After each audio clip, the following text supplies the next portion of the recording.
Well, to talk more about what's next for Jack Ma and his likely philanthropic efforts, here's Rebecca Fannin. She's author of Tech Titans of China and founder of Silicon Dragon Ventures. Welcome back to the show. Thank you so much, Michelle. So what details do we have about Jack Ma's philanthropy? Where does he stand and where will he be based? Well, I think he's going to continue to be based in China and in Hangzhou and in Hong Kong, where he has an apartment. And he's going to be directing his attention toward education initiatives, between eliminating poverty, land preservation, these kinds of big picture issues that he's always been kind of focused on. And how involved is he expected to be in the day-to-day operations? Oh, not at all, really.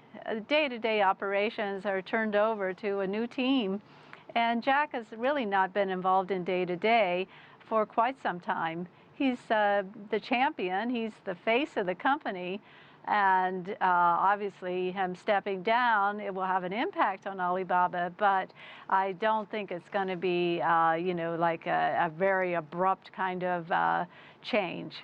Now, even though he's stepping down as chairman, Ma is still a lifetime member of the Alibaba partnership, which gives him a lot of say over the company's board and leadership, and he also retains control of the parent company Alipay. Could we potentially see any cross-pollination between Alibaba and Ma's renewed focus on education and philanthropy? Oh, yeah, no, I think that's a good idea, and it's probably something that he's thought about and will put into action. There certainly could be a lot of synergy between that. And education is an area that needs a lot of improvement in China. There's been a lot of online education startups that have tried to breathe new life into that. But the whole system about memorization instead of kind of the creative thinking that we have in the West, this all could use an upgrade in China. And it certainly helps that he's going back to his roots of education. And he also wants to focus on rural areas. What's his mission there? Yeah. Well, rural areas, it's very interesting. We're starting to see the uprise of mobile apps getting very popular in rural areas, like Pinduoduo, which has come about as a new rival to Alibaba, actually.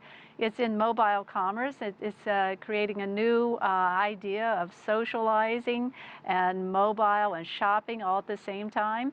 And it's very popular in rural areas. So we're starting to see this rural ideas coming forth, more attention to the rural populations as China's major cities have become so saturated that now the rural areas are places that there's growth, and you're seeing attention paid to these rural areas.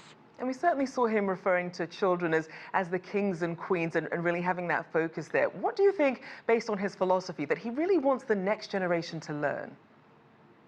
Yeah, I think this has been one of the secrets to his success, is that he really does look to the new generation. He has groomed a new group of leaders. He feels that at age over 50 that he was too old to run an internet company. He's 55 now. And so I think he's always looked toward the new generation of coming up new ideas, fresh blood, the whole idea of mobile apps today and mobile commerce. It's all changing so rapidly. Mobile payments, everything has gone to mobile in China. And there's a lot of new ideas and a new energy around those areas that didn't really exist when he started Alibaba 20 years ago. Now, something else that didn't exist was this controversial 996 schedule, though we know that Ma is a supporter of basically working from 9 a.m. to 9 p.m. 6 days a week. So knowing how Ma sees the future of work, how do you think that might shape his view on education and really preparing people for the jobs of the future? Well, it's definitely as part of the whole culture in China, this work ethic, this entrepreneurial culture is very pronounced in the startups. I would even say it may be 10-10-7 in some startups that I've seen in China over the years. So his idea of 996, it might seem really controversial in the West, but in China, that's kind of accepted as the norm. And if you're going to get ahead in this really competitive, fast-moving environment in China, you got to be willing to put the sweat in. And just quickly, as we look at Ma's life plan, do you think he'll end up being essentially the Bill Gates of China? Oh, yeah, definitely. I think he's already headed that way. I think that he could help to jumpstart a whole new generation of philanthropists from China. And he could be a leader of this movement because we have not seen this much activity in philanthropy by these Chinese tech entrepreneurs who many of them have become billionaires off of this entrepreneurial boom that started about 15 years ago in China. But they're not really putting the money into these social issues.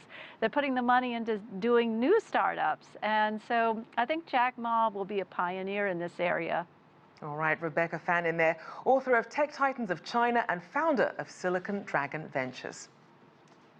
Thank you.